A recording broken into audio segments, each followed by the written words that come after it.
On aurait pu penser que les agriculteurs, comme les générations précédentes, disparaissent sans rien dire. Mais il y a des moments de crise inéluctables où, vous savez, aujourd'hui, on a 400 000 paysans en France, 400 000 agriculteurs, à peine d'ailleurs. Leur nombre a été divisé par 6 depuis la guerre. Il y avait 2 500 000 exploitations, il en reste 390 000. Et les objectifs européens, s'ils sont tenus, nous font arriver à 200 000. C'est-à-dire qu'on considère encore qu'il y a 200 000 agriculteurs de trop. Donc une crise terrible aggravée par l'inflation, ça fait quand même beaucoup. Et finalement, cette crise, c'est à la fois une crise attendue et un révélateur de l'inattention de la classe politique.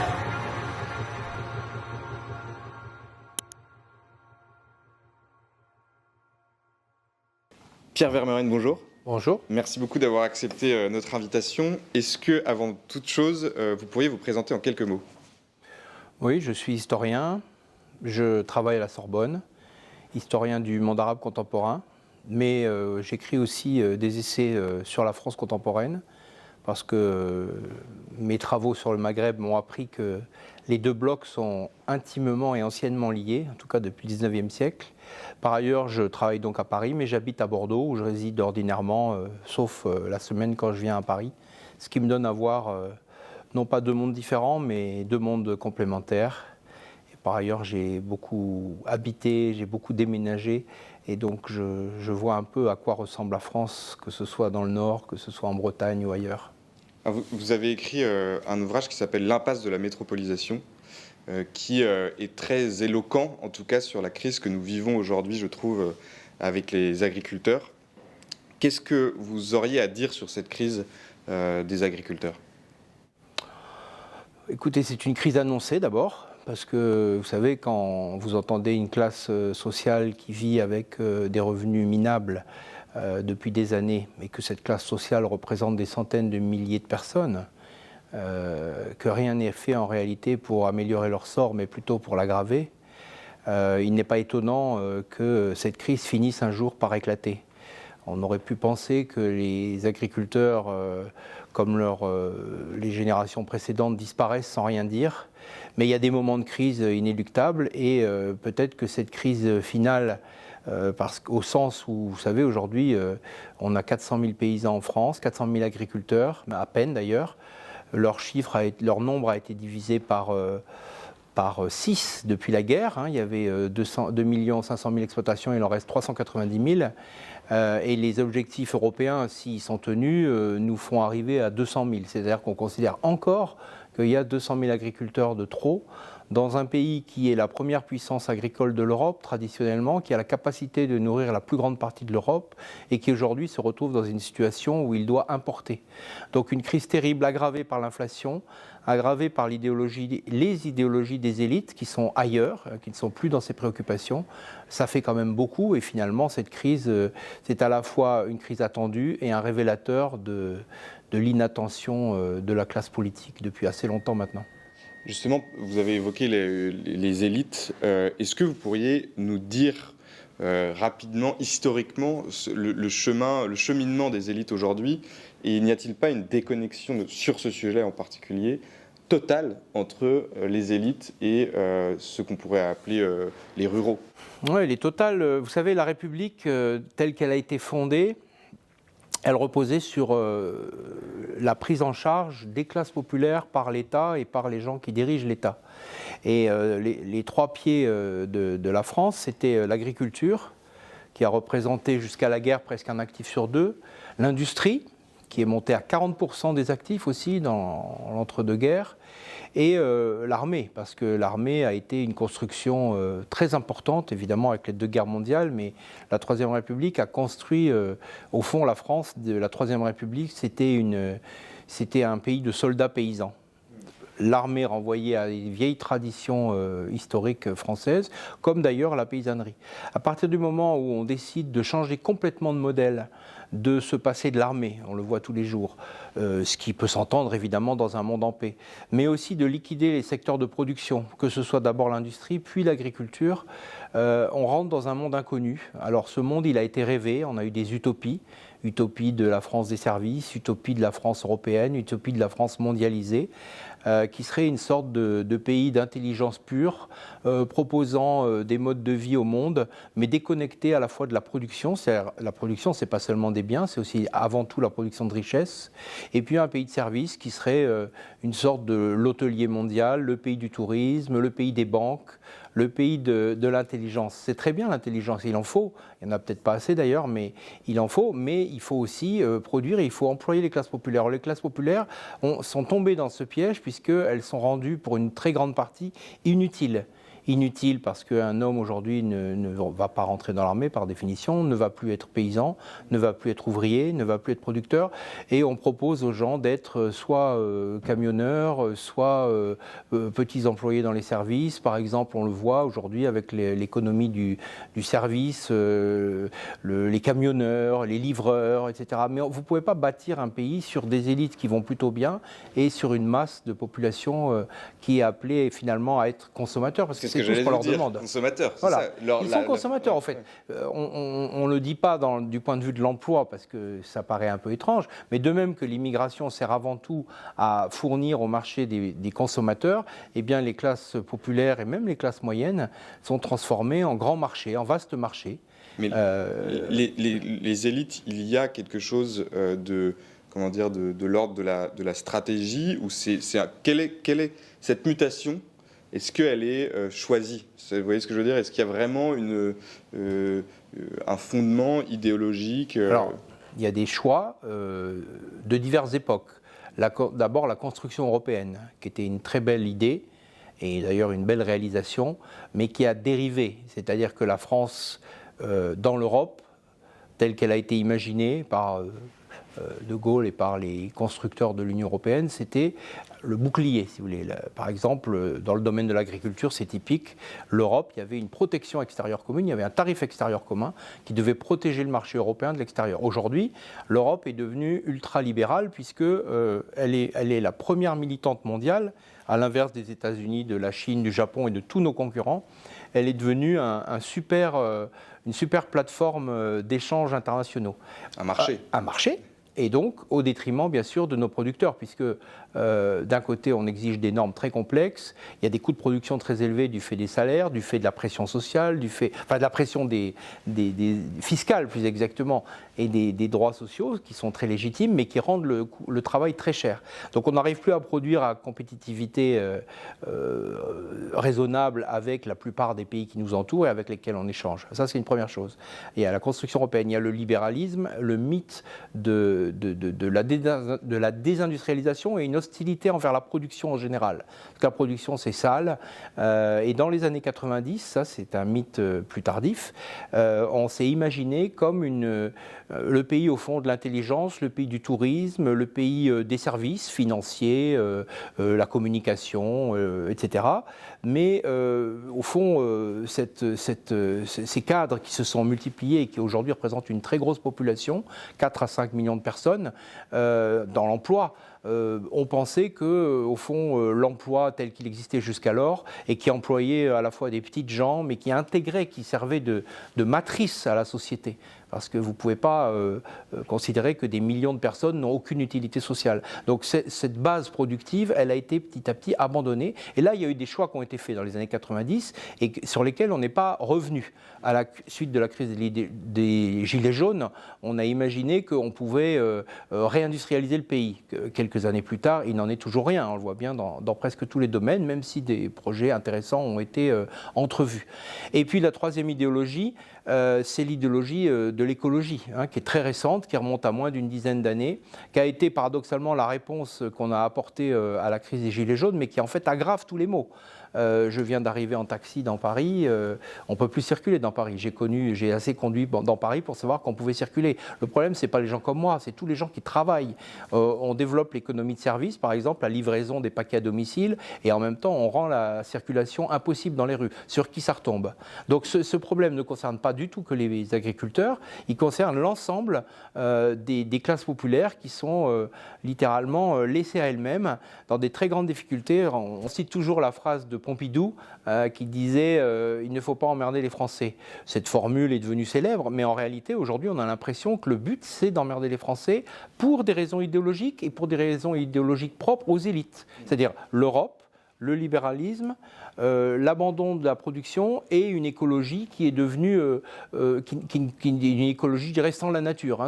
On a oublié la nature, mais on a des projets idéologiques relatifs à l'énergie, par exemple, qui sont totalement déconnectés de la vie ordinaire des gens, dont 80% des gens dépendent de la voiture, par exemple. Qui a rendu les Français dépendants de la voiture? Les 30 Glorieuses. Est-ce qu'on est revenu en arrière? Pas une seconde, sauf que maintenant qu'on ne peut plus vivre sans la voiture, on essaye de l'interdire dans les villes. C'est très étrange. Vous parlez dans un des piliers de cette situation du libéralisme. Est-ce que vous faites une distinction entre les libéraux du marché international, de la mondialisation, si je puis dire, le libre-échange, du libre-échange, et les libéraux dans le cadre national, qui sont eux à la quête d'une liberté, qui est, à mon avis, difficile dans l'emploi de ce mot libéralisme, qui enlève toute une frange de personnes, comme d'ailleurs moi, est favorable à un libéralisme dans le cadre national. Alors on a réussi le paradoxe à se dire libéraux.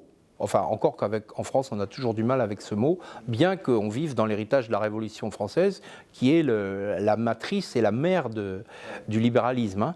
Alors, il y a deux niveaux. On arrive à être à la fois en France, à l'intérieur de l'Hexagone, dans une situation très peu libérale, parce que le prélèvement fiscaux atteigne un record mondial. Champion du monde, 46% de prélèvements obligatoires. Oui, et si on ajoute la dépense publique par habitant, on est bien au-delà de 50%. Ouais. Donc on a à la fois un libéralisme totalement entravé et même totalement déconnecté par rapport au canon du libéralisme à l'intérieur de la France, ce qui explique d'ailleurs le très haut niveau de chômage et la très grande difficulté à avoir plus de 20 ou 22 millions d'emplois réels, ce qui est très peu par rapport à 66 millions ou 67 millions d'habitants. Et en même temps, à l'international, on est devenu pire que les Britanniques, parce que les Britanniques ont fini par sortir de ce système extrêmement libéral qu'ils ont inventé, qu'ils ont conçu, qu'ils ont répandu en Europe. Et finalement, c'est l'Union européenne, mais enfin, derrière elle, il y a les États, et notamment la France et l'Allemagne, qui sont devenus les champions du monde du libre-échange.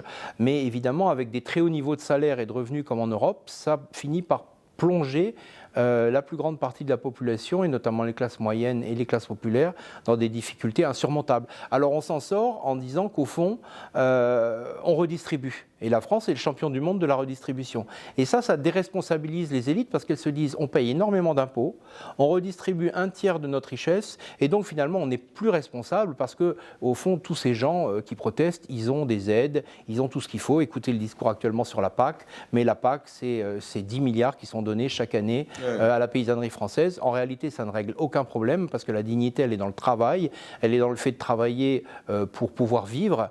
Et donc, on ne vit pas pour consommer, on vit pour travailler, et avec le fruit de son travail, on peut consommer. Ça, c'est une idéologie qui a été ringardisée, et au fond, qui aujourd'hui, dont le délitement provoque toutes les crises auxquelles on assiste, et quels que soient les domaines, au fond. Mais donc, quand vous dites le libéralisme, vous pensez principalement au libre-échangisme?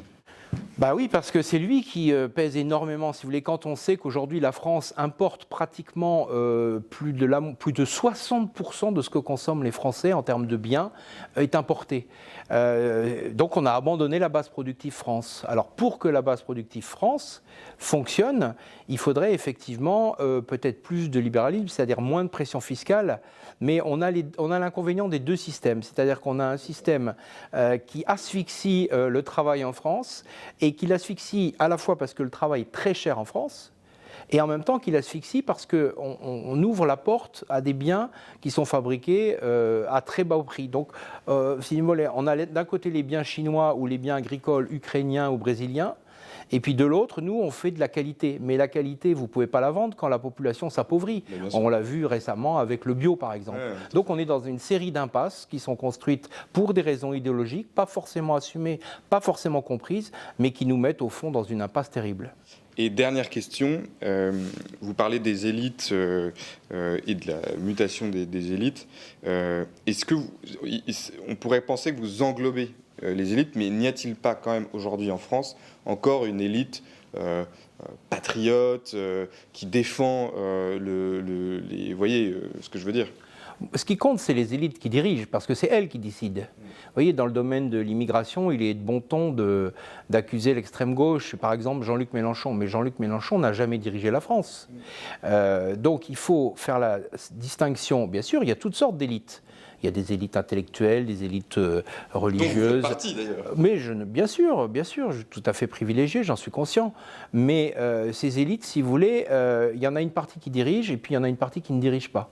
Et ce qui est important et ce qui compte, et ce dont on parle en réalité, c'est vrai que c'est le mauvais mot, il vaudrait mieux dire, comme les marxistes disaient, les classes dirigeantes. Voilà. La classe dirigeante, la classe au pouvoir, qui n'est pas très nombreuse et qui dirige continuellement la France en dépit, en réalité, des appareils politiques, des partis ou des alliances qui se succèdent au pouvoir. Et là, il y a elle est formée, elle est identifiable, cette classe dirigeante, non seulement parce qu'elle dirige, mais aussi parce qu'elle a une idéologie qui se perpétue finalement d'équipe gouvernementale en équipe gouvernementale. Et il y a eu des ruptures, les grandes ruptures au XXe siècle. Vous avez eu d'abord la libération. Ça a été, alors la libération a préparé l'arrivée du gaullisme en 1958. Ça a été vraiment un changement complet de classe politique qui avait failli avec 1940. Ensuite, vous avez la rupture de l'arrivée des Mitterrandiens, si je puis dire, au pouvoir dans les années 80. Mais depuis les années 80, et au fond, les alternances politiques n'ont pas changé grand-chose, en dépit des discours qui ont beaucoup varié. On a une classe politique depuis une quarantaine d'années dont l'idéologie, les mouvements idéologiques, je disais, l'Europe, le libéralisme, le libre-échangisme, l'abandon de la production nationale et puis la disqualification de tout ce qui est national, mais aussi l'écologisme maintenant. Au fond, les gens qui nous dirigent sont globalement d'accord sur ce paquet idéologique. Ce paquet idéologique aujourd'hui qui montre ses impasses, qui montre ses limites, qui entraîne notamment à la fois la désaffection du vote et de l'intérêt pour la chose publique, des taux de participation électorale extrêmement faibles et donc très inquiétants, une radicalisation diverse d'ailleurs de l'électorat et des impasses économiques. Il va falloir très sérieusement changer les choses parce que, si vous voulez, sinon il n'y a pas d'avenir. Et alors justement, dernière question, je ne t'ai pas prévu, mais est-ce qu'il y a en histoire des exemples qui pourraient nous montrer vers où nous nous dirigeons quand on voit qu'il y a quand même des contestations populaires de plus en plus fortes aujourd'hui en France? Vers où allons-nous? Quelles sont les possibilités? Les historiens ne savent jamais où on va parce que, si vous voulez, l'histoire est toujours pleine de surprises. Jamais ce qu'on attend finalement, c'est les limites de la prévision, elles sont toujours fausses en réalité, parce que l'histoire est facétieuse. Non, ce qu'on voit aujourd'hui, c'est qu'il y a une espèce de grande lassitude des Français qui ne font plus d'enfants, qui sont tristes, qui ne votent pas, qui ne sont pas enthousiasmés, qui protestent, qui sont désespérés sur l'effondrement des services publics, par exemple, notamment de l'école ou de l'hôpital. Donc quand vous créez une telle situation, les peuples, puisqu'on fait de l'histoire, qu'on peut comparer, sont disponibles pour des aventures politiques. Ouais. Ils sont disponibles pour soit, je dirais, pas la disparition, mais en tout cas une asthénie, une sorte de dépression collective. Mais de la dépression collective peuvent naître des situations très inattendues, y compris dangereuses d'ailleurs. Et c'est là qu'il faudrait que les gens qui nous dirigent soient éclairés par la nécessité d'œuvrer pour le bien commun. Et le bien commun dans une république, c'est d'œuvrer pour tous, pas seulement pour des groupes minoritaires ou pour des idées qui, au fond, se transforment en malheur pour le peuple et pour la plus grande partie de la population. Et c'est presque un crime, si vous voulez, dans une république, de ne pas penser au sort des plus déshérités. Alors, encore une fois, avec une conscience morale très puissante, puisqu'il y a une redistribution de masse. Mais la redistribution de masse n'empêche ni la misère, ni la pauvreté, ni le chômage, ni la déshérence morale ou intellectuelle, ou en tout cas un éloignement des utopies qui devraient nous conduire plutôt vers le bonheur, alors que là, on voit que la quête du bonheur, elle se fait attendre dans des proportions rarement atteintes en France depuis, même au cours du XXe siècle. Merci beaucoup.